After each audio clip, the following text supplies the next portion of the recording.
30 April 2024 मंगळवार. सर्वांना शुभेच्छा. तैर्विमुक्त कौंतेय, नाही तो झाला, सॉरी. तस्मात् शास्त्र आधी प्रार्थना होणे. वसुदेव सुतं देवं कंसचाणूरमर्दनं देवकी परमानंदं कृष्णं वंदे जगद्गुरुं. गुरुर्ब्रह्मा गुरुर्विष्णुः गुरुर्देवो महेश्वरः गुरुः साक्षात् परब्रह्म तस्मै श्री गुरवे नमः. शान्ताकारं भुजगशयनं पद्मनाभं सुरेशं विश्वाधारं गगनसदृशं मेघवर्णं शुभांगं लक्ष्मीकान्तं कमलनयनं योगिभिर्ध्यानगम्यं वन्दे विष्णुं भवभयहरं सर्वलोकैकनाथं. यं ब्रह्मा वरुणेन्द्ररुद्रमरुतस्तुन्वन्ति दिव्यैस्तवैर्वेदैः साङ्गपदक्रमोपनिषदैर्गायन्ति यं सामगाः. ध्यानावस्थिततद्गतेन मनसा पश्यन्ति यं योगिनो यस्यान्तन्न विदुःसुरासुरगणा. देवाय तस्मै नमः.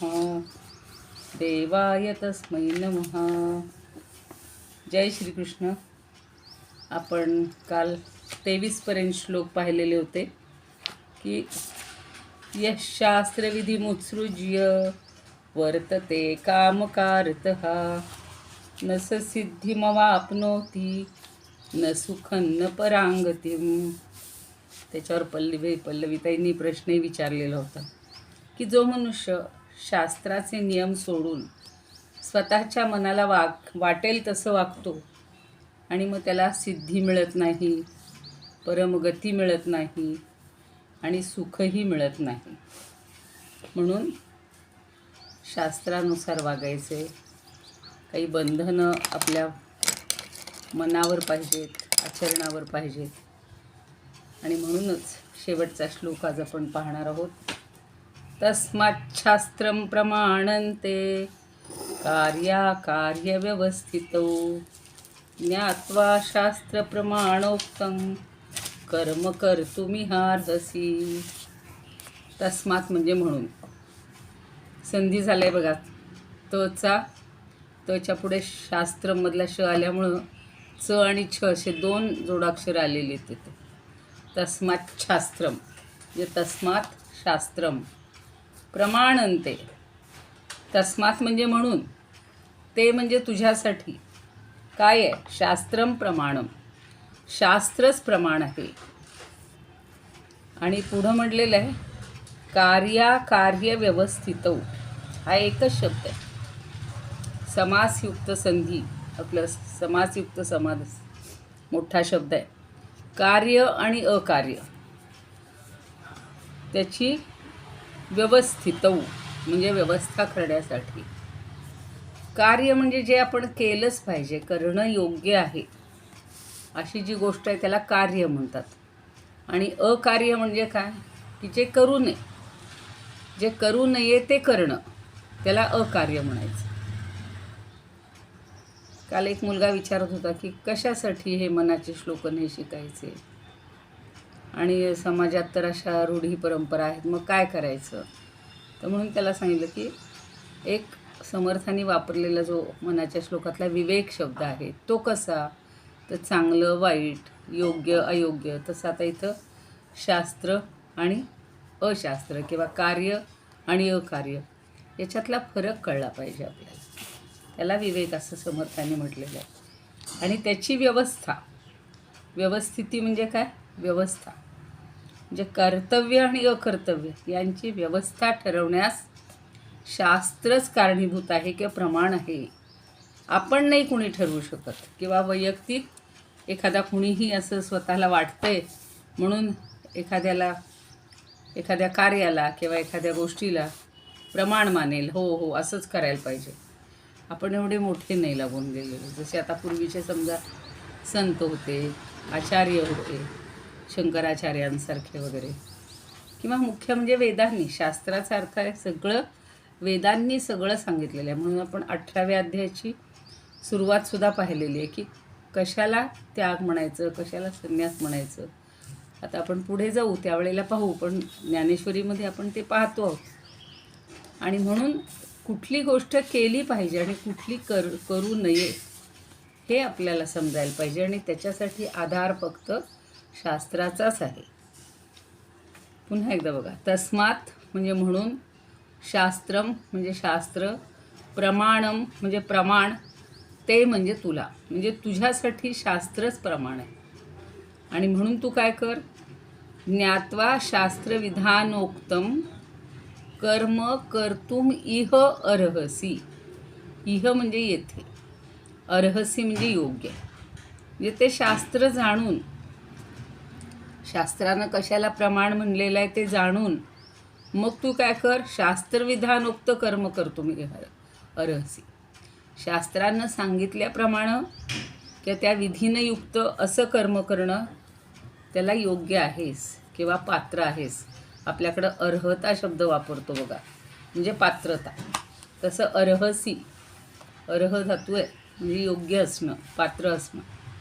म्हणजे तू काय करणं योग्य आहेस, तर शास्त्रांनी सांगितलेलं कर्तव्य करणं योग्य आहेस. हळूहळू आता आपली गीतेच्या दृष्टीनं 17व्या अध्यायाकडे वाटचाल आहे. 17वा झाला की 18वा, आणि 18व्यामध्ये सगळ्यांची कर्तव्य, पुन्हा एकदा सगळ्या वर्णांची, सगळ्या आश्रमांची कर्तव्य सांगितलेली जी शास्त्रांनी सांगितलेली आहेत, किंवा योग्य काय आहे, श्रद्धा कशा किती प्रकारच्या आहेत, हे आता आपण पुढच्या अध्यायात लगेच पाहणारच आहोत.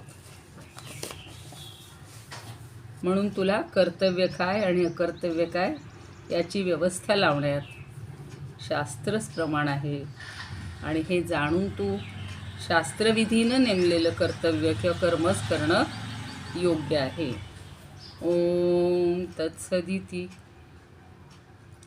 श्रीमद्भगवद्गीतासु उपनिषत्सु ब्रह्मविद्यायां योगशास्त्रे श्रीकृष्णार्जुनसंवादे दैवासुरसम्पद्विभागयोगो नाम षोडशोऽध्यायः. श्रीकृष्णार्पणमस्तु. शुभं भवतु. हरये नमः, हरये नमः, हरये नमः. कृष्णाय वासुदेवाय हरये परमात्मने प्रणतः क्लेशनाशाय गोविंदाय नमो नमः. आता आपण आधी त्याचे समश्लोकी बघूया. म्हणून आदरी शास्त्र कार्य कळावया, शास्त्राचे वाक्य जाणून इथे तू कर्म आचरी.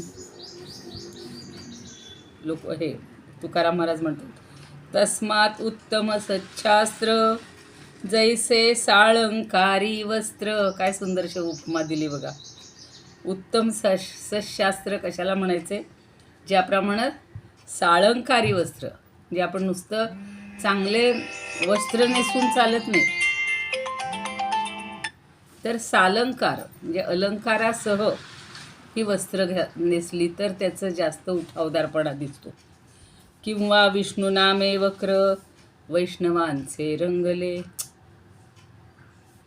शिलामामींचा फोन येतो.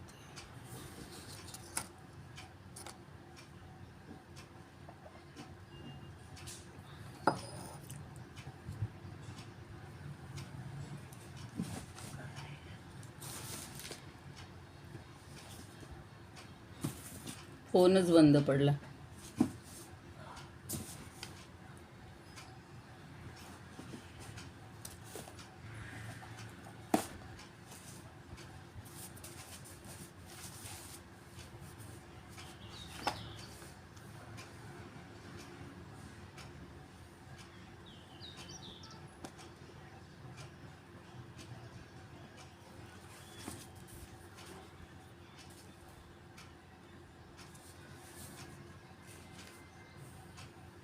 आवाज येतो. झाली मी जॉईन, तुम्ही अनम्यूट करा ना मला.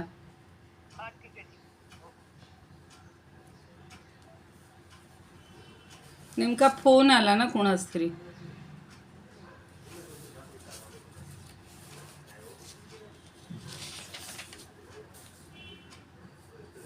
जय श्रीकृष्ण ताई. हां, ते आपोआप बंद झालं होतं आणि आलं पुन्हा, म्हणून मी लगेच सगळं दाखवत होते, पण ते बहुतेक तुमच्या त्या बॅकग्राऊंडला कोणातरी कॉल आलेला असावा, हो, ते हो. हँग झालं आणि मग ते बंदच पडलं. त्यामुळे ते बंद सगळं फिरत राहिलं आणि मी गप्प बसले, म्हटलं आता होईल चालू तेव्हा होईल.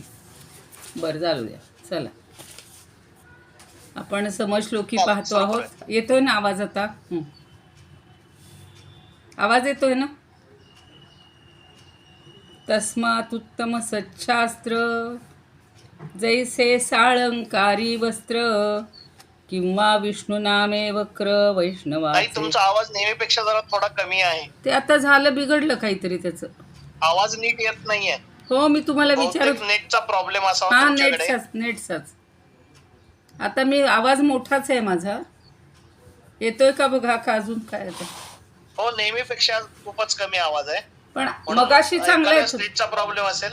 ठीक आहे, चालू राहू दे. आवाज येतोय, सगळा ऐकू येतोय. ठीक आहे. तस्मात् शास्त्रम प्रमाणन्ते, ते बघतोय आपण की तस्मात् शास्त्र सच्छास्त्र. तुकाराम महाराजांचं समश्लोकी पाहतोय. तस्मात् उत्तम सच्छास्त्र जैसे साळंकारी वस्त्र किंवा विष्णू नामे वक्र वैष्णवाचे रंगले. विचारिता कार्याकार्य वंद्य होय जनियार्य किंवा शिष्य गुरुवर्य माया जेवी तान्हया. शास्त्रे विधियुक्त जाणोनी वागे जैसाच द्वयपाणी कर्मयोग्य तू अवनी होसी सकया ऐकरे. तुका जैसा का निष्काम झाला जगास विश्राम तेवी तुझा गा आराम विश्वमनी मानिल. वामन पंडित म्हणतात तस्मात् प्रमाण सच्छास्त्र कार्य विचारिता शास्त्रविद्युक्त जाणोनी कर्म कराया कर्मयोग्य तू. किंवा मुक्तेश्वर म्हणतात शास्त्र ते कारण प्रमाणे कार्य करणे वेदोक्त जे वर्तणे त्यासी योग्य तू.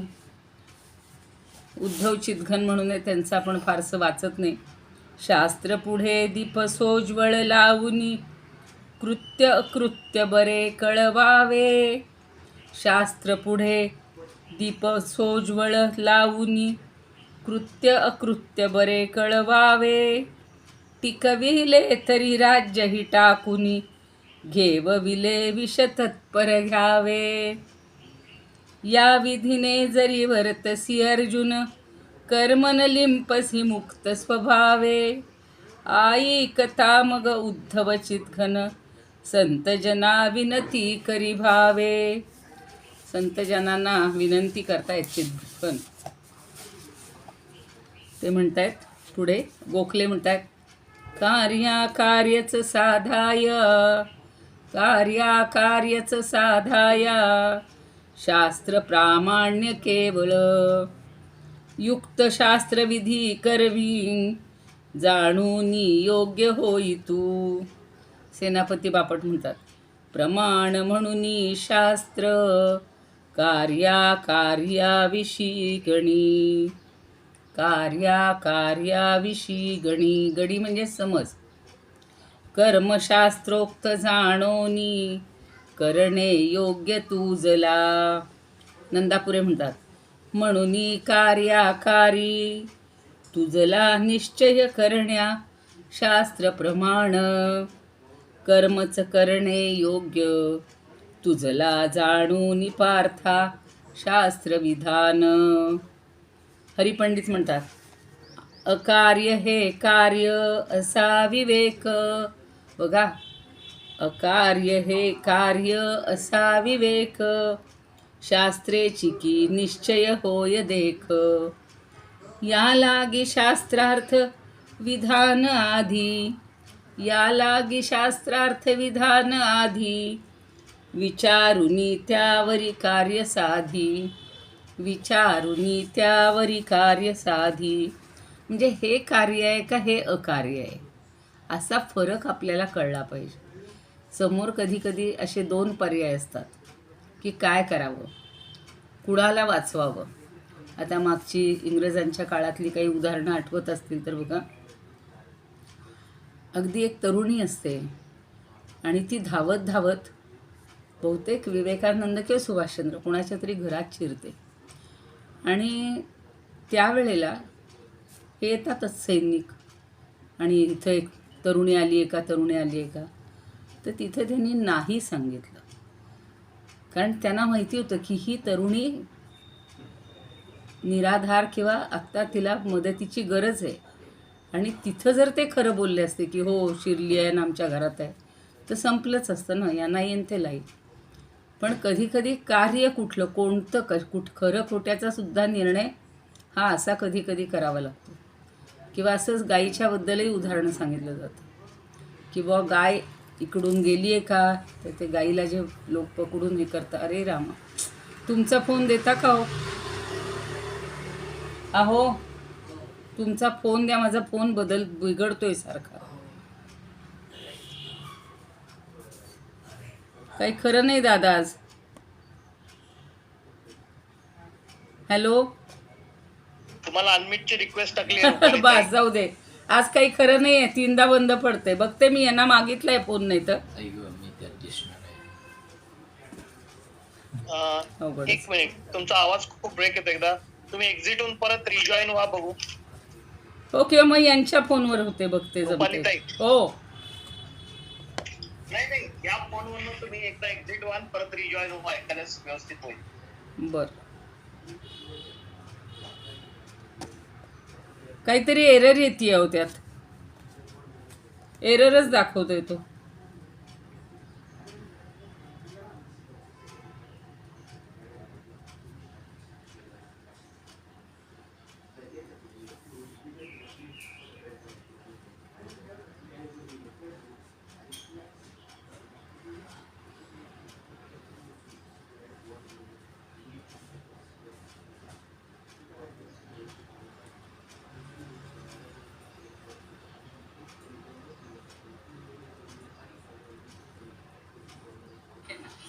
आज 26 एप्रिल शुक्रवार.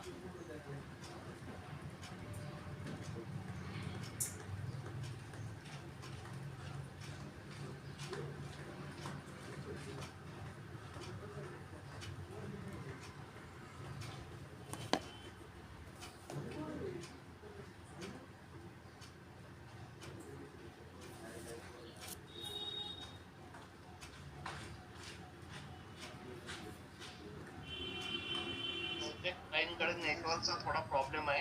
एखादा मिनिट जरा थांबा सगळेजण. मी दुसऱ्या फोनवर झाली आहे जॉईन दादा. जय श्रीकृष्ण ताई. हा, यांच्या फोनवर जॉईन झाले आता. हा, आता आवाज क्लिअर आहे. मग माझं बंदच पडले, ते पूर्णच गेलं, नेटच गेलं त्यातलं. कुठली तरी एरर दाखवायला लागलाय. ठीक आहे, आज काही खरं बहुतेक त्याचा रिचार्ज संपलेला असेल. नाही, पैसे भरलेत, परवाच भरलेत पैसे. 3 महिन्याचे भरून ठेवलेत आणि असताना, मुदत असताना सुद्धा. ते आता एकदा दाखवावंच लागेल. ठीक आहे, चला. हो. हां, आता गोखले म्हणतायत. गोखले झालं, आपण हरिपंडितपर्यंत बघूया. समश्लोकीलाच बाधा आली सगळी. अकार्य हे कार्य असा विवेक. शास्त्रे चिकी निश्चय होय देख. या लागी शास्त्रार्थ विधान आधी. विचारुनी त्यावरी कार्य साधी. तू विचार करून हे कार्य कर. दुसऱ्या एक दोघांचं वाचते आता. काशीनाथ स्वामी म्हणतात, या कारणे शास्त्र प्रमाण तुझला. अकार्य कार्याविषयी नियोजिला. यथार्थ शास्त्रोक्त विधान जाणुनी. करावया कर्म समर्थ तुजनी. आठल्य म्हणतात, या कारणे सर्व अकार्य कार्या शास्त्र प्रमाणे धरी शूरवर्या जाणून तू सर्व विधी सबारे शास्त्राप्रमाणे करी कार्य तूरे करी कार्य सारे. सगळ्यांनी तेच सांगितले, फक्त शास्त्राप्रमाणे कार्य करा. सत्य म्हणतात अकर्तव्य याची व्यवस्था करायास हे शास्त्र आधार पार्था. विधानोक्त हे शास्त्र तू जाणून या नियत कर्म जे आचरी ते जगिया. नियत कर्म, नियतीनं म्हणजे शास्त्रांनी ठरवून दिलेलं, नेमून दिलेलं, त्याला नियत म्हणायचं. देशपांडे म्हणून तू कार्य निर्णयार्थ समजून येई घेई सदैव शास्त्रार्थ. शास्त्रवचनाचे जाणून या मर्म उचित करणे त्या परी तुझसी कर्म. सगळ्यात महत्त्वाचं काय आहे, तुला जे योग्य वाटतंय, शास्त्रांनी जे सांगितलेलं आहे तेच कर्म तू उचित करणं योग्य आहे. आता हिंदी आहे ते पुस्तक, मला वाटलं शंकराचार्य काय म्हणतात बघूया.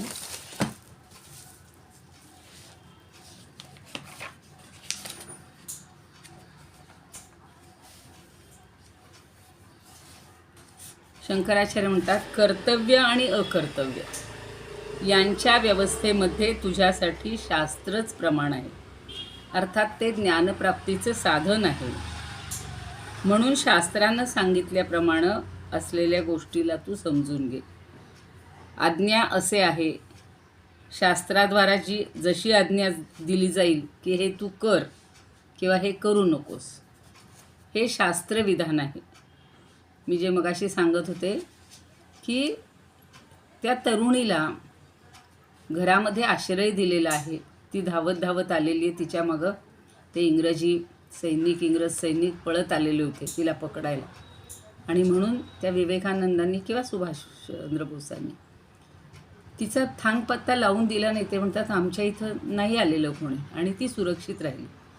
किंवा असा जो गाईला मारणारे आणि त्यांची हत्या करणारे असतात, ते सुद्धा एका साधूला असंच विचारतात की इथे गाय शिरली आहे का याच्यामध्ये, तर तो साधूसुद्धा उत्तर देतो की नाही. म्हणजे कुठल्या वेळेला कोणती गोष्ट करावी आणि कुठली करू नये हे आपल्याला कळायला पाहिजे. तिथं अगदी सत्य आणि असत्य असा भाव धरून चालत नाही की योग्य आणि अयोग्य. शास्त्रानं काय सांगितलं आहे की गायीची कधी हिंसा करू नये, ब्राह्मणोनं हंतव्या, गायीची हत्या करू नये. आणि काय करावं तर नित्य देवपूजा, स्नान, संध्या हे सगळं करायला पाहिजे. म्हणून समर्थसुद्धा सांगतात करी स्नान संध्या. तर रोज स्नान संध्या ही करायलाच पाहिजे असं सांगितलेलं आहे. काही जण आळसाने हे करायचं नाही, ते करायचं नाही. जेवणसुद्धा स्नान केल्याशिवाय जेवायचं नाही. लोक म्हणतात आम्ही आधी जेवून घेतो मग स्नान करतो. तर शास्त्रानं का सांगितलं आहे त्याच्या मागे पण काही आहे ना, आरोग्य पण आहे. आणि दुसरं शास्त्र म्हणजे हल्लीच्या काळातलं ज्याला आपण सायन्स म्हणतोय, की सायन्सनी काय सांगितलेलं आहे की कुठल्याही गोष्टीचं बघा, आसनं करण्यापूर्वीसुद्धा योगशास्त्र सांगतं की स्नान करायला पाहिजे. म्हणजे आपल्या शरीरातलं रक्तप्रसरण किंवा रक्तप्रवाह हा व्यवस्थित चालतो. लोक म्हणतात आधी आम्ही करून घेतो योगासनं किंवा जो काय आहे तो, का तर इतर काय म्हणू आपण व्यायाम आणि योगाभ्यास याच्यात फरक असतो. इतर व्यायामामध्ये रगडा केला जातो, अंगात खूप घाम येतो आणि म्हणून नंतर स्नान करणं योग्य असतं. पण तसं योगशास्त्रात तसं नाही आहे. तुम्हाला घाम आला नाही पाहिजे, तुम्ही दमले नाही पाहिजे, पण तरीसुद्धा सगळ्या शरीराला, सगळ्या अवयवांना योग्य ते हालचाली करून योग्य ते हे मिळायला पाहिजे. म्हणजे तशा अर्थानं व्यायाम. पण ह्या ज्या काही छोट्या छोट्या गोष्टी आहेत या ज्या सांगितल्या आहेत शास्त्रांनी तशाच करायला पाहिजे. मी सांगत होते की स्नान करून जेवण करणं हे बघा ना, एक तर पावित्र्य असा भाग आहे. आणि अगोदर का नाही जेवायचं तर तिथेही तेच अडतं येतं ना की मनाला प्रसन्नता, शरीराची शुद्धता, ह्या सगळ्या गोष्टी पाहिजे. आणि जे पचन होणार आहे ते सगळं व्यवस्थित होईल. लोक काय करतात, अगोदर जेवतात मग स्नान, नंतर झोपतील काय, म्हणजे सगळं कुठलीच गोष्ट अशी शास्त्रानुसार करत नाही.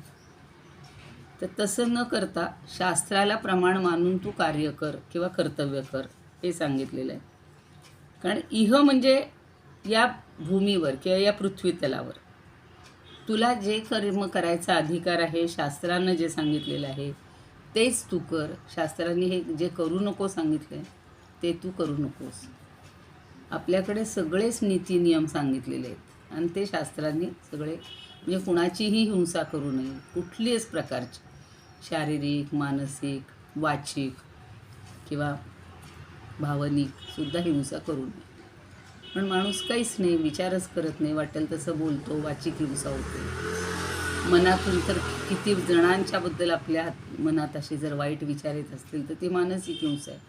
आणि प्रत्यक्ष एखाद्या हत्यारांनी, शस्त्रांनी केलेली ती शारीरिक किंवा बडवणं.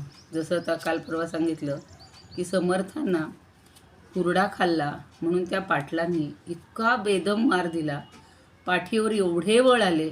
आता साक्षात ते सद्गुरू आहेत, ते गुरूंबद्दल आदर तरी ठेवा, निदान मारहाण तर नकोच आहे करायला. पण लोकांना तेही नसतं. आईवडिलांच्याबद्दल नम्र असावं, त्यांना वंदन करावं. त्या छोट्या छोट्या गोष्टी आहेत पण या शास्त्रांना सांगितलेले. आणि मग शिवाजी राजांना जेव्हा कळतं की त्या पाटलांनी त्यांच्या अंगावर वळ दिसतात, एवढे पाठीवर प्रचंड असतात, म्हणून ते त्या पाटलांना बोलवायला सांगतात. मग आणलं शिवाजी राजांच्या शिपायांनी बोलून आणल्यानंतर तो चपापला. पण तरीसुद्धा समर्थांनी सांगितलं की त्याला शिक्षा करू नका, उलट त्याचा सन्मान करा, त्याला मान द्या. आणि मग तो वरमला, तो दोघांनाही वंदन, नमस्कार, साष्टांग दंडवत घालायला लागला. म्हणजे कृतीतनं कधी कधी आपल्याकडून कधीही कोणाची हिंसा होऊ नये हे संत लोक बघतात आणि ते शास्त्रानुसार सगळं सांगितलेलं असतं. तर असा हा एकूणच आचाराचाच भाग आहे. आणि काय आपण दैव आणि आसुरविषयक संपत्ती जी पाहत होतो की कधीही आसुर संपत्ती आपल्याजवळ साठवायची नाही, प्राप्त करायची नाही. तर आपल्याला दैवी संपत्ती हीच अधिकाधिक प्राप्त करायची. आणि हेच शेवटच्या श्लोकामध्ये सांगितलेलं आहे की आपल्याला कधीही वाईट करायची वेळ आली तर ती मुळीच करायची नाही आणि चांगलं जे आहे तेच नेहमी करत राहायचं. आता याच्यासाठी सुद्धा सत्सद विवेक बुद्धी लागते बघा. कार्य आणि अकार्याचा फक्त शास्त्रांनी सांगितले सारखे काय पण शास्त्रग्रंथ काढून बसत नाही. आपले मोठे लोक घरातले किंवा समाजातले जे सांगत असतात त्यांच्यावर विश्वास ठेवत असतो. त्यांनी ते ग्रंथ पाहिलेले असतात. सगळ्यांना वेदाचा तर अभ्यास मुळीच करता येत नाही. मग वेदांचा अभ्यास ज्यांनी केलेला आहे ते जे सांगतील ते करायला पाहिजे. आणि आपली सद विवेक बुद्धी, म्हणजे सत म्हणजे सत्य आणि असत म्हणजे असत्य, खोटं, या दोहोंमधला फरक कळण्याची जी बुद्धी आहे त्याला सद विवेक बुद्धी, त्याला विवेक असं म्हणतात. आणि मग ती अनुभवावरून किंवा आपल्याला जन्मजात जे संस्कार झालेले आहेत त्याच्यावरून झालेली असते. मग सोयीप्रमाणे आपण काय करतो, सोयीप्रमाणे किंवा आपल्या ज्याच्यात फायदा आहे त्याच्यावरून निर्णय घेतो आणि स्वतःच्या कार्याचं समर्थन करतो. हे तर फार चुकीचं असतं की मी कसा बरोबर आहे. आता त्याच्यासाठी तर इतके उदाहरणं तुम्हाला सांगते. लोक सांगतात किंवा ऐकले असतील आपण की कामचुकार नोकर असतो तो चांगल्या नोकरांना त्रास देतो आणि म्हणतो काय भलं झाले, मालक आपल्याला असा करतो, राबवून घेतो, मुळीच करू नका. म्हणजे करणाऱ्याला सुद्धा ते करून देत नाही. किंवा दुकानदार काय करतात, कमी प्रतीचा भाव हा म्हणजे कमी प्रतीचा माल हा जास्त भाव घेऊन विकला जातो. ते जाता पाहतो अगदी शेजारी पाजारी सगळीकडे.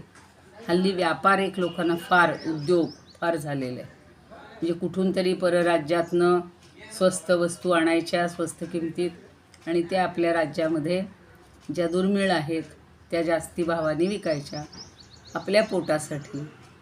पण हेही योग्य नाही ना. म्हणजे आपल्यासाठी, आपल्या फायद्यासाठी आपण आणि पुन्हा त्याला मुलामा देतो. नाही नाही, आम्ही इथं मिळत नाही म्हणून अगदी आणून देतो लोकांना.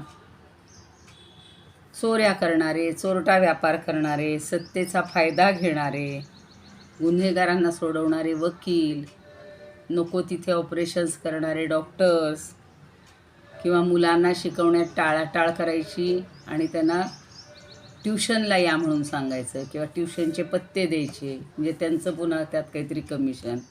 जसं डॉक्टर हल्ली कसं झालं आहे, पूर्वी नाडीवरून किंवा फक्त श्वासोच्छ्वासावरून ते स्टेथोस्कोप लावून फॅमिली डॉक्टर असायचे, ते तपासायचे आणि मनापासून सांगायचे काय करायला पाहिजे, कुठली पथ्य सांगायचे.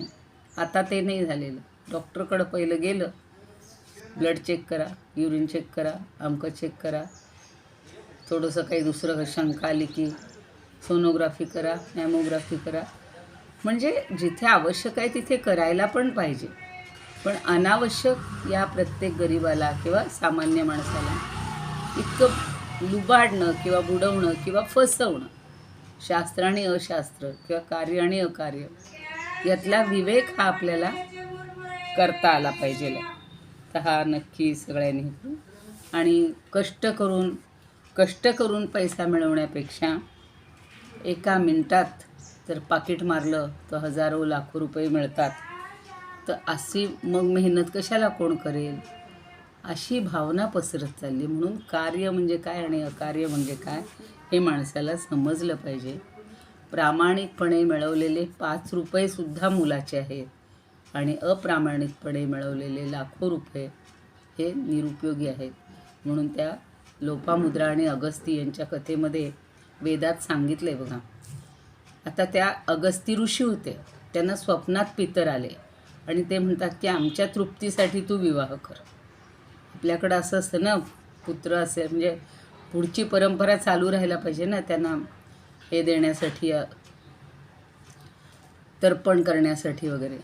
आणि त्यांनी विवाह केला, अगदी राजकन्येशी विवाह केला लोपामुद्रा. पण ती छान होती, देखणी होती, राजकुमारी होती. आणि लग्न होऊन आल्यानंतर यांनी काहीच घरात आणून द्यायचं नाही किंवा संसारासाठी लागणारे काहीच वस्तू नाही. म्हणून तर तिचं नाव नंतर लोपामुद्रा पडलं. म्हणजे जिची मुद्रा, चेहरा हा लोप पावत चालला आहे, त्याच्यावरची कांती, तेज. आणि मग तो विचारतो की बाबा काय झालं, तर ती सांगते की संसारामध्ये ज्या गोष्टी आवश्यक आहेत त्या तुम्ही नित्याच्या आणून दिल्या पाहिजेत. मुख्य म्हणजे आधी पैसा हवा, आणि तो पैसा हवा तर त्यांनी गेले. आणि कालकेय म्हणून दैत्य असतात, राक्षस, आणि ते समुद्रामध्ये लपून बसलेले असतात. आणि इलवल म्हणून ते त्यांची नाव फार वेगळी. तर त्यांना शोधून काढतात आणि म्हणजे ते नाही का समुद्रच पिऊन टाकतात. आणि मग सगळे ते त्यांना शोधून त्यांची संपत्ती हिरावून आणतात. तर हे ती विचारते कुठून आणली संपत्ती. म्हणे त्या अशा 2 राक्षसांना, म्हणजे त्यांच्या टोळ्याच असतात. तर ती ते स्वीकारत नाही. ती म्हणते मला असलं धन नको, हे सगळं परत द्या म्हणते. आणि तुम्ही कष्ट करून, खरं म्हणजे शेतीची माणसाला गरज आहे, समाजालाही शेतीची, हे शिकवा. आणि म्हणून अगस्त्य हा पहिला शेती करणारा ऋषी आहे. ऋषीवरनं कृषी असं ते निघालेलं आहे. तर त्यांनी मग शेती करायला घेतली, कुदळ फावडं वगैरे घेऊन केलेली. पण नंतर तिच्या लक्षात आलं की हा बुद्धिमान आहे, फक्त ह्याला कष्टाची कामं सांगून उपयोग नाही. आवश्यक तेवढे त्यांनी करायला सुरुवात केली. नंतर ती सांगते की तुम्ही राजाला किंवा सगळ्या समाजाला असं ज्ञान द्या, आवश्यक त्या गोष्टी शिकवा, योग्य ते ज्ञान द्या. आणि मग तो चांगला पुरोहित बनलेला आहे खेल नावाच्या राजाचा. तर अशा गोष्टी एवढ्यासाठी सांगायचे की कार्य आणि अकार्य यातला फरक माणसाला कळत नाही. आणि तो ह्या अशा ग्रंथांमधून किंवा काही पुराणांमधून सांगितलेले आहेत, काही उदाहरणांमधून आपण त्या समजून घ्याव्यात. इथंच मला वाटतं थांबावं लागेल. खरं आज ठरवलं होतं की थोडंसं ह्यांनी जे सांगितलेलं असतं विनोबांनी वगैरे किंवा अनेकांच्या ग्रंथाचा आधार घेऊन, पण आता आपल्याला समजलं एकूण 16वा अध्याय की दैवी आणि असुरी संपत्ती ही भगवंतांनी आपल्याला एवढ्यासाठी समजावून दिलेली आहे की आपल्याला चांगलं आणि वाईट हे समजण्याचा विवेक आला पाहिजे. आणि नेहमी आपलं जीवन हे सत्कर्माचीच पूजा देवाची करावी लागते.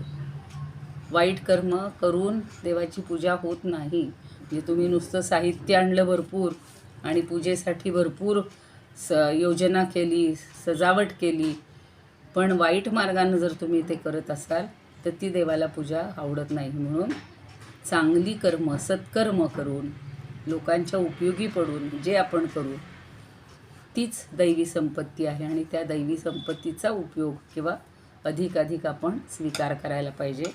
आपल्या शरीरामध्ये, अंगामध्ये, आपल्या मनामध्ये हे दैवी गुण साठवण्याचा, मिळवण्याचा आपण प्रयत्न करूया. भगवंताला तशी प्रार्थना करू. योगेशं सच्चिदानंदं वासुदेवं व्रजप्रियं धर्मसंस्थापकं वीरं कृष्णं वन्दे जगद्गुरुं. कृष्णाय वासुदेवाय हरये परमात्मने प्रणतः क्लेशनाशाय गोविंदाय नमो नमः. ओम पूर्णमदः पूर्णमिदं पूर्णात् पूर्णमुदच्यते पूर्णस्य पूर्णमादाय पूर्णमेवावशिष्यते. ओम शांती शांती शांती. धन्यवाद आणि क्षमस्व. आता काहीच करू शकत नाही.